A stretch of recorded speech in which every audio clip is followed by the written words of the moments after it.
this session of the Joint Conference of Chief Ministers and Chief Justices. This has been an institutional arrangement that has been put in place to ensure that the executive and the judiciary are aligned in the cause of purposive judicial and legal reforms in the country. Honorable the Chief Justice has led the way, all the way, and under his leadership, we have been able to make very substantial progress. We have circulated the gist of what we have decided for your benefit. I will very briefly touch upon 4 or 5 major decisions that have been taken. And this is really a summary of the important announcements made by the Prime Minister in the morning and what emerged out of the technical sessions that we held in the afternoon. We have reached an in-principle decision which has been supported by the Chief Ministers that we need quickly to double the strength of the judiciary at various levels. It is generally felt that the judge to population ratio in our country is very, very low. The Supreme Court had as early as 2002 directed that we increase this many-fold, about 4 to 5 times, but they allowed us to do so in phases. Honorable the Chief Justice had written to the Prime Minister. I had also written to the Prime Minister that we must at least double the existing strength, and the Prime Minister in the morning today has given his approval in principle to that proposal, and very soon we are going to do so. My department is in consultations with the Finance Commission, the Planning Commission, and the Ministry of Finance to find ways to fund this extremely ambitious objective. We have also decided to earmark additional funds for fast-track courts, and these fast-track courts will be funded by the central government and the state governments in the ratio of 75 to 25. But one of the important things I would like to underscore is that these fast-track courts will be meant not only for trying cases of heinous nature against women, but also with reference to cases involving women, children, elderly, and the disadvantaged. This is an extremely important factor because we want these sections of society to feel that justice will not be delayed or denied in their cases. The computerization and the strengthening of the ICT platforms for the delivery of justice has engaged the government's attention for a while. We have had a very, very fine track record in this regard. 12,600 district and subordinate courts have already been computerized.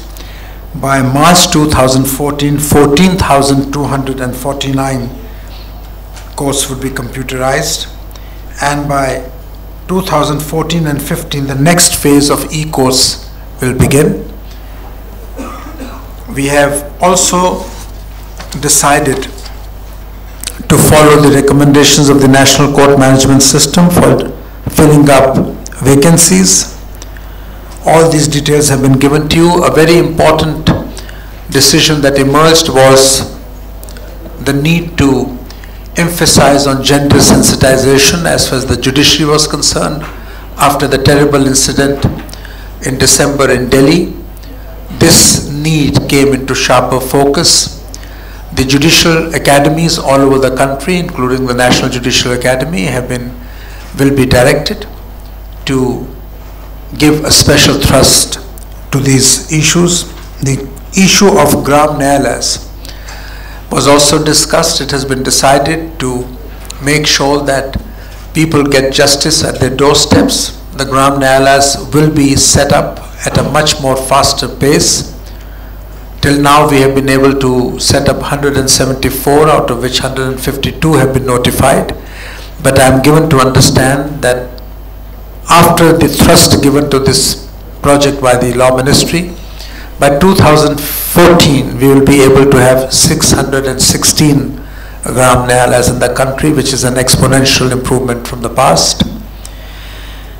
And finally, and very importantly, with the active support, blessings of Honorable the Chief Justice, and after securing the widest possible consensus amongst all jurists and Chief Justices and government, we have now decided to set up a small committee to be nominated by Honorable the Chief Justice that will actually show the way of how in petty small criminal cases the individual liberties of the accused are not incarcerated and they are not compromised, and they don't have to suffer and languish in jails for petty offenses for completely avoidable reasons, including their inability to pay small amounts of bond money.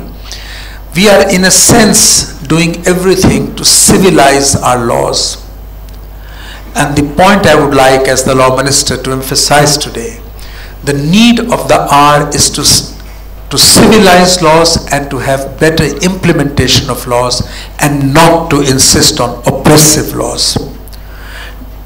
It is now demonstrated and established by empirical evidence all over the world that you cannot secure justice merely by having harsh and stricter laws. The essence of a benign justice system lies in the ability of the state to ensure that while laws are benign and not without an element of compassion, they are implemented in the right spirit and in the right manner, which would involve a complete revisiting of the way the criminal justice system functions. Honorable the Chief Justice has been authorized to constitute that committee. Government of India will render full assistance to that committee, and whatever will be the recommendations, whether they involve the amendments in the existing laws or certain inbuilt safeguards in the manner we investigate criminal cases or prosecute cases, all of those will be done. I will now briefly say something in Hindi for the benefit of the Hindi press, and then I will request Honorable the Chief Justice to make his comments. आज की ये conference एक सुखद note पर ख़त्म हुई है। एक व्यापक चर्चा हुई कि क्या क्या चीज़ें करने की ज़रूरत है जिससे कानून और जो न्यायपालिका का रोल है वो ज़्यादा न्याय संगत हो, हमारे लोगों को सस्ता और उचित न्याय अपने टाइम पर मिल सके। इसके मुतालिक और कई महत्वपूर्ण मुद्दों पर चर्चा हुई।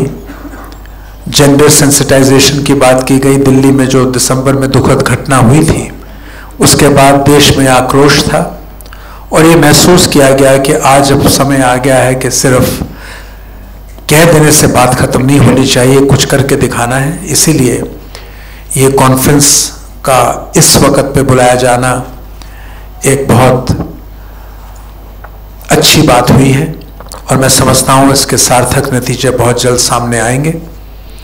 हमने जो पेंडेंसी रिडक्शन की बात है, आज 3 करोड़ से ज़्यादा केस कचहरियों में सारे देश भर में लंबित हैं और चीफ जस्टिस साहब का ये मानना है कि जब तक इन केसों की सुनवाई नहीं होती या जब तक इनका समाधान नहीं होता तब तक जो जुडिशियल सिस्टम पर स्ट्रेन है उस स्ट्रेन से बचा नहीं जा सकता।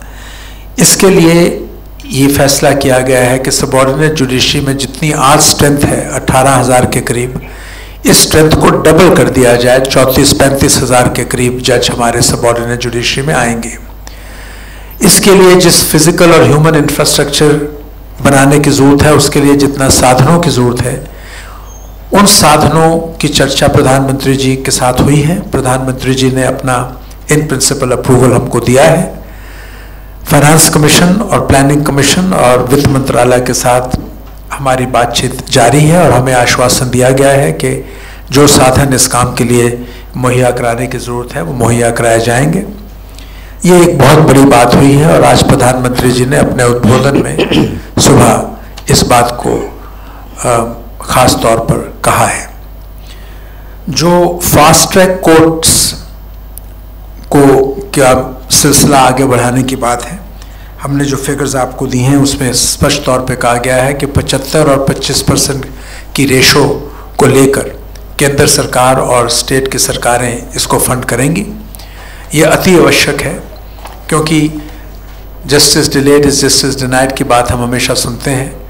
आज लोगों की अपेक्षा है कि जो हमारी न्याय की प्रक्रिया है इसको न्याय संगत अगर करना है तो ये सुनिश्चित करना पड़ेगा कि कम दाम पर उचित न्याय उचित समय पर मिल सके। इसलिए हमने इस ओर खास जोर दिया है। टेक्नोलॉजी को जस्टिस सिस्टम में विकसित करने के लिए जो कंप्यूटराइजेशन और आईसीटी प्लेटफॉर्म्स को सशक्त करने की बात हम करते आए हैं उसको हमने आज परिभाषित किया है अपने कुछ फैसलों में। और मुझे आपको ये बताते हुए खुशी हो रही है कि अब तक 12,600 डिस्ट्रिक्ट और सबऑर्डिनेट कोर्ट्स का कंप्यूटराइजेशन हो गया है और आने वाले कुछ महीनों में 14,250 के करीब कोर्ट्स का कंप्यूटराइजेशन होगा और 2014-15 से दूसरा फेज ऑफ कंप्यूटराइजेशन और ई कोर्ट्स का प्रोजेक्ट शुरू होगा। इस ई कोर्ट्स के प्रोजेक्ट के माध्यम से हम रिकॉर्ड्स की डिजिटलाइजेशन, वीडियो कॉन्फ्रेंसिंग फैसिलिटीज़ और कचहरियों में इलेक्ट्रॉनिक लिंकेजेस स्थापित कर पाएंगे। जुडिशल वैकेंसीज को भरने की प्रक्रिया पर आज विस्तृत चर्चा हुई। उसके जो सामने जो अड़चनें थीं उन अड़चनों पर ध्यान दिया गया और हमने ये कुछ फैसले लिए हैं जिससे मुझे यकीन है कि हम बहुत जल्द, अगर पूरी नहीं तो बहुत हद तक वैकेंसीज को पूरा कर सकेंगे, क्योंकि वैकेंसीज जब तक पूरी नहीं होंगी तब तक जो बैकलॉग है केसेस का वो कम नहीं होगा। जेंडर सेंसिटाइजेशन का मसले में मैंने आपसे जिक्र किया, उस पर बहुत चर्चा हुई और सीआरपीसी में कुछ अमेंडमेंट्स के बारे में भी जिक्र आया है। और सबसे ज़रूरी बात जो मैं आपको बताना चाहता हूँ वो ये है कि हमने देखा है कि छोटे छोटे मुकदमों में छोटे छोटे इल्ज़ामात के बिना पर लंबे अरसे तक गरीब लोगों को जेलों में रखा जा रहा है। ना ही ये न्याय संगत है, ना ही ये न्याय है। और ख़ास तौर पे पूरी बेल का अमाउंट ना देने पर जिन लोगों को जेल में रखा जाता है, मैं समझता हूँ उनके मानव अधिकारों का हनन है और हम प्रतिबद्ध हैं कि इस स्थिति में सुधार लाएं। मुख्य न्यायाधीश साहब ने हमारे को ये आश्वस्त किया है कि जहाँ तक सुप्रीम कोर्ट का सवाल है, जुडिशरी का सवाल है, वो सरकार के साथ और सरकार जुडिशरी के साथ इस ओर काम करके अपने कदम आगे बढ़ाएगी। क्योंकि मेरा ये मानना है कि जहाँ ये ज़रूरी है कि गुनाहगार को सज़ा मिले, वहाँ ये भी सुनिश्चित करना ज़रूरी है कि जो गुनाहगार नहीं है वो इंसाफ की चक्की में पिस के ना रह जाए। आज देशवासियों की अपेक्षा इसी तरह की न्याय प्रक्रिया की है और हमारा एक कर्तव्य भी है और हमारी जिम्मेवारी भी है, हमारे पर ये बोझ भी है कि हम इस अपने फ़र्ज़ का निर्वाह करें। और आज की ये जो कॉन्फ्रेंस है ये बहुत ही महत्वपूर्ण कॉन्फ्रेंस है क्योंकि जो पॉलिटिकल एग्जीक्यूटिव है, सारे 12-14 मुख्यमंत्री यहाँ थे, बाकी लॉ मिनिस्टर्स यहाँ थे, सारे सुप्रीम कोर्ट के जजेस यहाँ थे, चीफ जस्टिस यहाँ थे। तो इससे बड़े पैमाने पर कोई और कॉन्फ्रेंस नहीं की जा सकती। मुझे पूरी उम्मीद है और यकीन है कि आने वाले कुछ महीनों में ही आप इस कॉन्फ्रेंस में जो फैसले लिए गए हैं उनको कार्यान्वित होते हुए देखेंगे और कार्यान्वयन के बाद उनका असर न्याय प्रक्रिया पर जो होगा वो भी देशवासियों के सामने आएगा। आपका बहुत धन्यवाद।